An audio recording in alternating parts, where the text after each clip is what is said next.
হরে কৃষ্ণা, বৈদিক শ্লোক উইথ সই চ্যানেলে আপনাদের স্বাগতম। আজ পাঠ করছি দ্বিতীয় অধ্যায়ের 32 নং শ্লোক। শুরু করছি।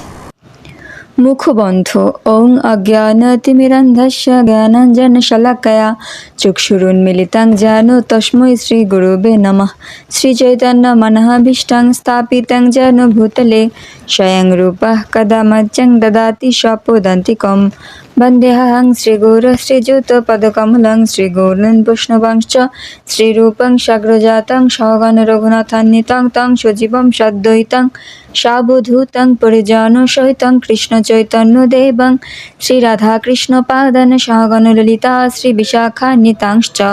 হে কৃষ্ণ করুণা সিন্ধু দীনবন্ধু জগৎপতে গোপেশ গোপিকা কান্ত রাধা কান্ত নমস্তুতে। তপ্ত কাঞ্চন গৌরাঙ্গী রাধে বৃন্দাবনেশ্বরী বৃষভানুসুতে দেবী প্রণমামি হরিপ্রিয়ে। বাঞ্ছাকল্পতরুভ্যশ্চ কৃপা সিন্ধুভ্য এব চ পতিতানাং পাবনেভ্যো বৈষ্ণবেভ্যো নমো নমঃ। জয় শ্রীকৃষ্ণ চৈতন্য প্রভু নিত্যানন্দ শ্রী অদ্বৈত গদাধর শ্রীবাসাদি গৌর ভক্তবৃন্দ। হরে কৃষ্ণ কৃষ্ণ কৃষ্ণ হরে হরে, হরে রাম রাম রাম হরে হরে। দ্বিতীয় অধ্যায় সাংখ্যযোগ, শ্লোক নং 32। যদৃচ্ছয়া চোপপন্নং স্বর্গদ্বারম পাবৃতম সুখিনঃ ক্ষত্রিয়াঃ পার্থ লভন্তে যুদ্ধমীদৃশম। শব্দের অর্থ: যদৃচ্ছয়া আপনা থেকে চ এবং উপপন্নম উপস্থিত হয়েছে, স্বর্গদ্বারম স্বর্গদ্বার, অপাবৃতম উন্মুক্ত, সুখিনঃ সুখী, ক্ষত্রিয়া ক্ষত্রিয়েরা, পার্থ হে পিতাপুত্র, লভন্তে লাভ করেন, যুদ্ধম যুদ্ধ, ঈদৃশম এই রকম। অনুবাদ: হে পার্থ, স্বর্গদ্বার উন্মোচনকারী এই প্রকার ধর্মযুদ্ধে অংশগ্রহণ করার সুযোগ না চাইতেই যেসব ক্ষত্রিয়ের কাছে আসে তারা সুখী হন।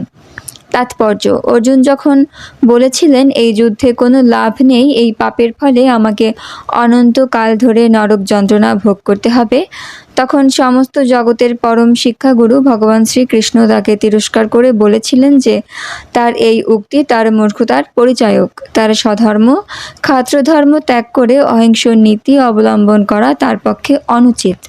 যুদ্ধক্ষেত্রে ক্ষত্রিয় যদি অহিংস নীতি অবলম্বন করে তবে তাকে একটি মস্ত বড় মূর্খ ছাড়া আর কিছুই বলা যায় না। পরাশর স্মৃতিতে ব্যাসদেবের পিতা পরাশর মুনি বর্ণনা করেছেন, ক্ষত্রিয় হি প্রজা রক্ষণ শস্ত্রপাণি প্রদণ্ডয়ন নির্জিত পরসৈন্যাদি ক্ষিতিং ধর্মেন পালয়েত।